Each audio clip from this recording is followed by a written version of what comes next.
निश्चितपणे दोन्ही मागण्या तुमच्या महत्त्वाच्या होत्या, त्या मान्य झाल्या याचा मला अतिशय आनंद आहे. आता मुंबई नाशिक रस्त्यावरती 5,000 कोटी रुपये खर्च करणार आहे. 5,000. पण मी 2 गोष्टी महाराष्ट्राचा बांधकाम मंत्री म्हणून करू शकलो नाही. एक वरळी बांद्राला मला वसई विरारपर्यंत न्यायचं होतं. आता परवा मिटिंग आहे, कारण आम्ही मुंबई दिल्ली हा 1,00,000 कोटीचा हायवे बांधतो आहे. पण आमचा हायवे चालला JNPT आणि आता तुमच्या BOTवरून चालला. तुम्ही म्हणता ते MMRD वगैरे सगळे कन्फ्युजन दूर झाले.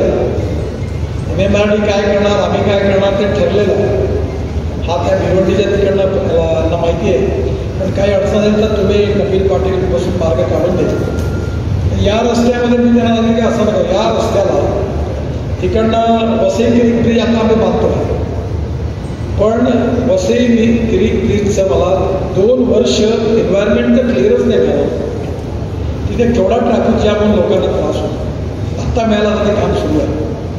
तर त्याच्याचबरोबर माझ्या डोक्यात आहे की या मुंबई दिल्ली हायवेला डायरेक्ट समुद्रात एक 50,000 कोटी रुपयाचा पूल बांधून वरळी बांद्रापर्यंत जोडायचं आणि वरळी बांधल्यानंतर direct Nariman point two Delhi हे 12 तासात झालं पाहिजे.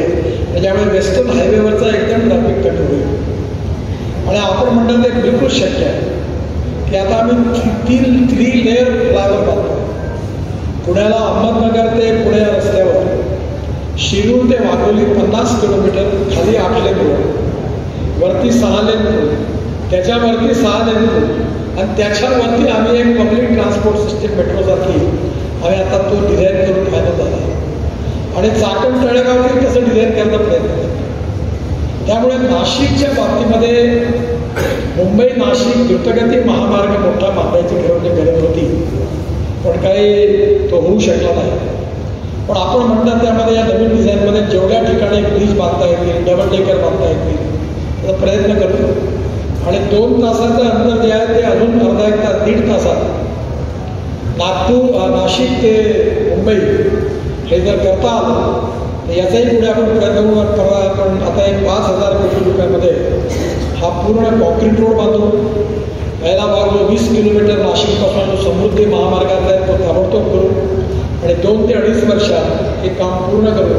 आणि तुमचा दुसरा जो डबल डेकर ब्रिज आहे मेट्रोच्या बरोबरचा त्याचंही पण भूमिपूजन पुढच्या 5-6 महिन्यात नक्की करू असा विश्वास देतो.